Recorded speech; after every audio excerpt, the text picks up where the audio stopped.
Clearly, I'm biased. I'm too riled up. I'm too emotional.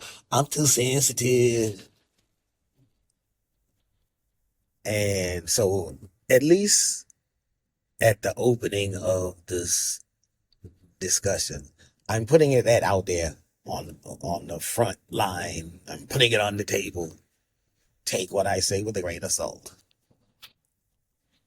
I am just grappling with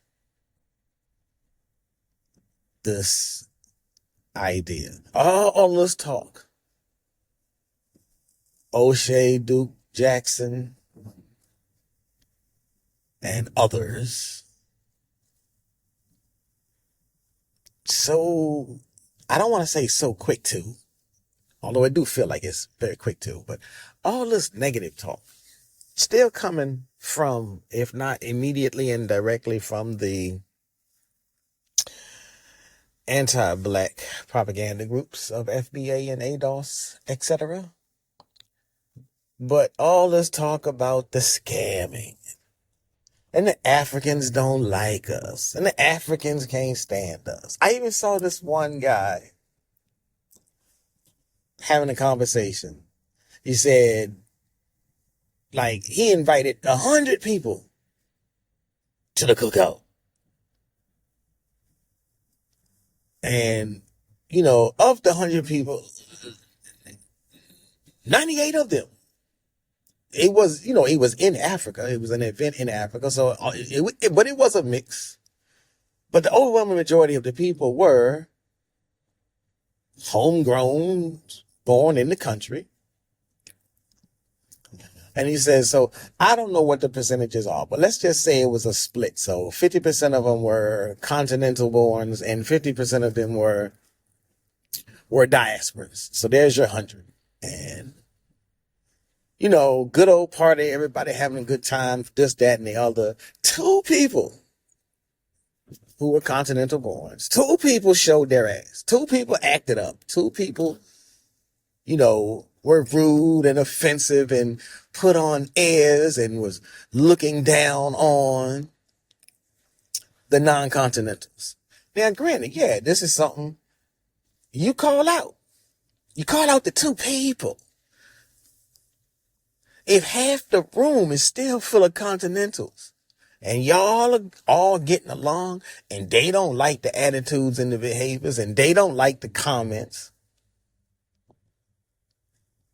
but then you take the time to just focus on, that's how y'all Africans is.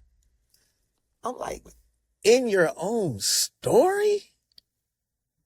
So you telling me 2 of the 48 folk showed their ass.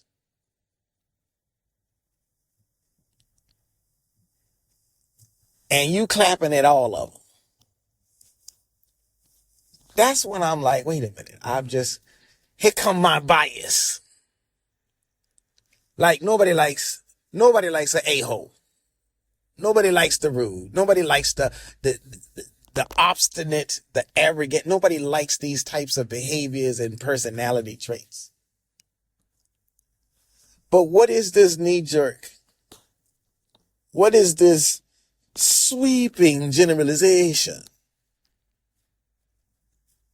about everybody of a perceived group?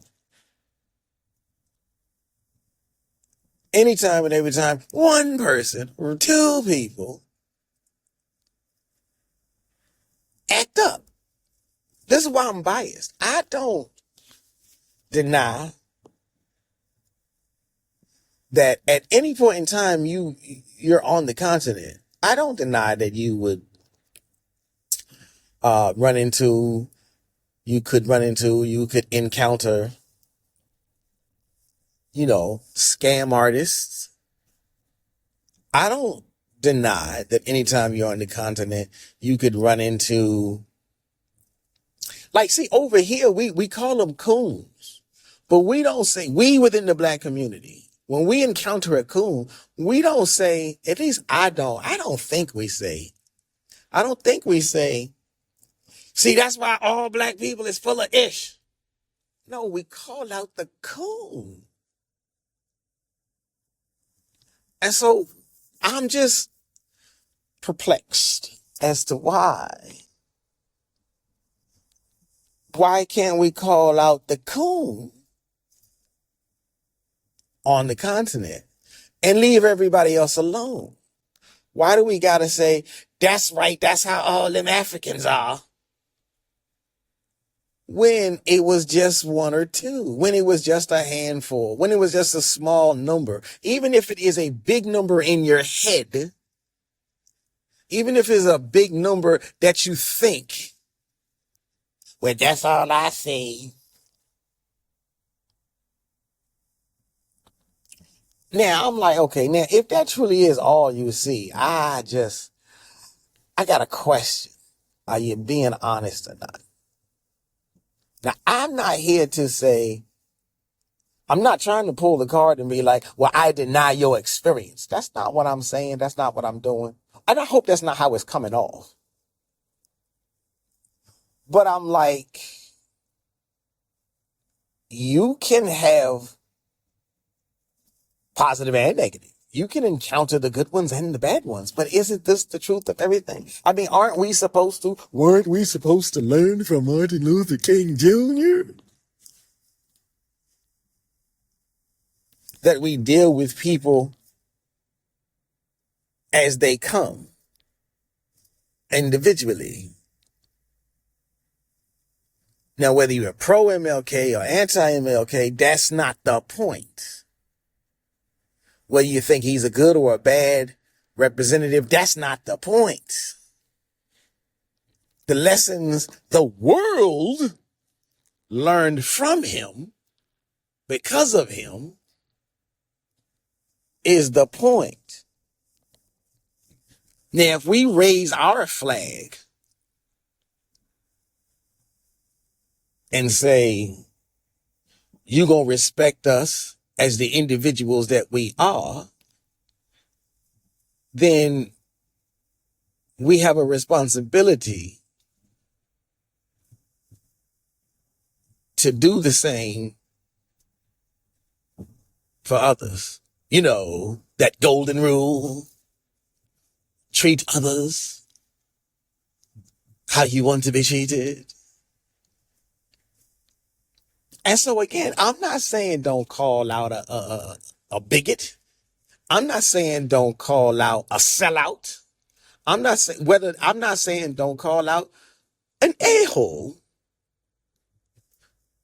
Be they from America, be they from Ghana, be they from Nigeria, or any elsewhere on the continent. But I'm saying, let's call out the people who behave counter to prosperity and peace, who behave counter to respect and solidarity, for the individuals that they are. Because they are not representative of the whole. And I say this, okay, so just as I will say, look, don't take what I'm saying as a denial of your experience. But what I'm going to say is, I've had my own experiences. I've been in Egypt, and I have encountered, I don't want to say the good Egyptians. That sounds a little too colonial to me. But I've encountered Egyptians who felt like, who acted like, who talked like, who dealt with me like we are brothers. And I have encountered the assholes. I have encountered the scams. As a matter of fact, the ones who treated me like brothers, who treated me like we are brothers, when I had a conversation with them about a scam-ish, a scam-oriented, the feeling of a scam, he took it upon himself to go find those individuals. And he rectified the situation. I'm not going to go into all of the details, but he rectified the situation. And so I'm like, okay. And that's not just my example from Egypt. I've had examples. Like I said, this is not like, I'm not the extensive traveler that some folk are, or some folk pretend to be. But I've had these encounters. I had that one in Egypt. I had an encounter in Senegal where a Senegalese brother stepped up and came to my assistance, I should say. I had two encounters, actually. So why would I say, them Senegalese, they don't like us? Because one idiot on the street was trying to get me for some extra CFA franc, for some extra bills, for some extra cheese. When another Senegalese brother on the street was like, nah, we ain't gonna let you do that. Nah, bro, we don't do that shit over here. That's dead. Gave that dude quite the scolding. And he scolded him in Senegalese. I should say, he scolded him in English, he scolded him in Wolof, and he scolded him in French to make sure that the nigga got the message. And so I'm like, again, and I've had much the same encounters and much the same types of encounters, much the same types of meetings. I have, the times I've gone to Ghana. Each time I've gone to Ghana, I've encountered one or two assholes. And I've encountered quite a numerous amount of Ghanaians that were absolutely not of this asshole persuasion.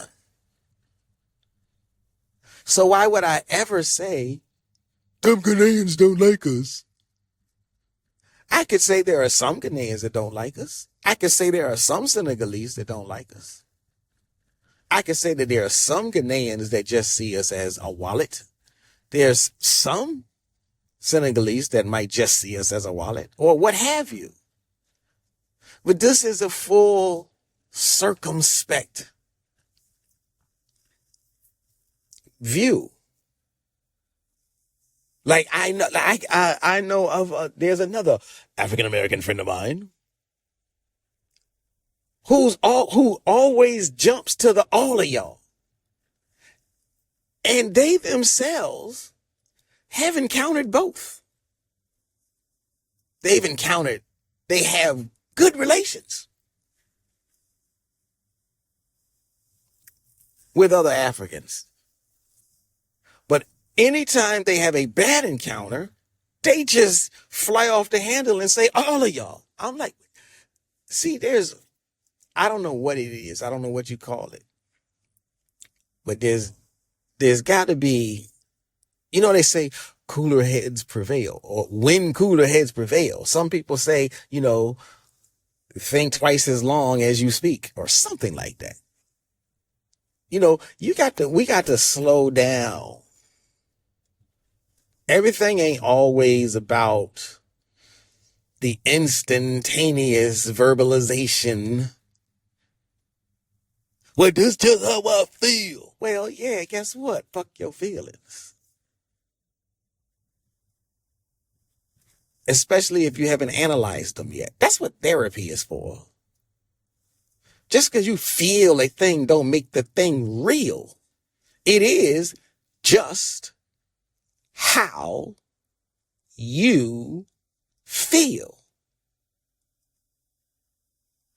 Well, how about we start moving towards thinking?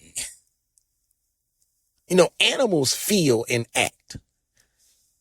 Humans, evolved humans, feel, ponder, consider, contemplate, think, and then act. Adult humans, mature humans, sober humans. Now, if you rather just keep acting childish, well, I guess there's room for that. There's monetization in that, that's for sure. But I'm like, everything ain't got to be about monetization. Like, there has to come a time when it ain't just about the bag. Well, you saying it ain't just about the bag, but that's how they look it up. Again, there you go, running and jumping. It's not an all of day. That's how some of them. And you just have to maneuver around the sum. I mean, just the same, how is it any different with just over here in this country and all of the racism that we deal with? But we don't take too kindly, most of us. There's a few small, teeny, tiny pockets. Most of us don't take kindly to painting all white people with the brush of racist. With the brush of, you're responsible for racism. All of y'all are racist. No, most of us won't lean into that type of an idea. Many of us will chastise those of us who try to lean into that type of an idea. Many of us will say, well, hold on, brother. Wait a minute now. You know, it's been some white people that has been on our side for the whole time. Now, if you want to deny either of those, if you want to deny that there are more black people that would caution you against the sweeping generalization, then you're just being stubborn and you're not trying to be honest and truthful in a conversation. At the same time, if you want to deny the fact of the statement, if you want to deny that there's always been some white folk that have been on our side or took our side or tried to aid, then you're just ignorant of truth and factual history. Because most of the movements, especially most of the movements that were centered around acceptance, that were not centered around separation, that were centered around integration, whether you feel a way about integration or not. Most of the movements that have been centered around integrating and living together have only been as successful as they were because of the small number of, the few number of non-blacks, and normally, yes, I mean by white folks, that did something along the lines to keep the train moving, to keep the links well oiled. And so I'm saying that because if we've gotten to the point where we can understand and recognize not all white people will behave and treat you and look at you through a racist lens, then we got to be able to see that that same type of understanding, that same type of mature thinking is required for all people, for all groups. It's required for other black immigrant populations. It's required for your views towards and your dealings with Jamaican immigrants. It's required for your views towards African immigrants and Haitian immigrants. Because at the end of the day, we are all one. We are all one people. Now, that don't mean that we have to force ourselves into some kind of silo. We are all one people, just like your fingers, just like the fingers of your hand. The hand is one hand with separate digits. We are one group with separate digits. We are the hand. Shout out to Booker T. Washington for trying to teach us that lesson, but most of us refuse to listen to him, and we get bogged down into stupid conversations even about him as to whether or not, well, that's not what he really meant. You ain't read none of his memoir. You ain't read none of his private letters. All you read is a couple of talking points from some other babbling mouth idiots. But I digress. By the way, this is protected by the red, the black, and the green with a key. Y'all remember Professor X from the X Clan? This is your brother Shabazz with the proper perspective. If I'm saying anything that interests you, that aligns with you, that piques your curiosities, if I'm saying something that pisses you off, let it be known in the comment section.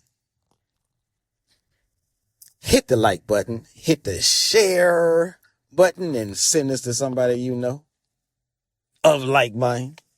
And subscribe to this channel. These are my morning musings.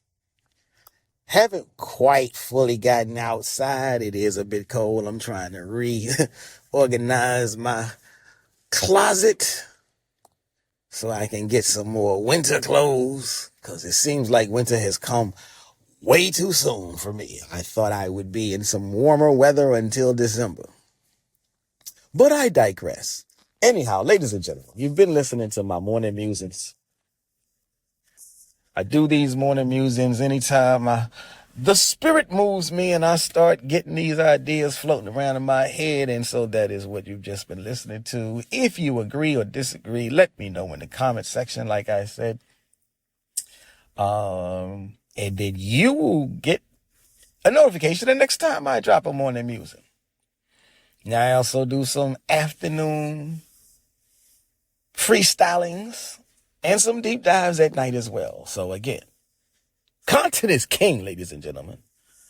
Hit all the buttons. It don't cost you nothing, but it certainly helps me, and it helps the algorithm know what should be recommended. So this is, again, your brother Shabazz. You've been listening to The Proper Perspective. Let us all, please, get a little sober. Let us all, please, grow up a little bit. Disunity does nothing for us and everything for the enemy. Peace.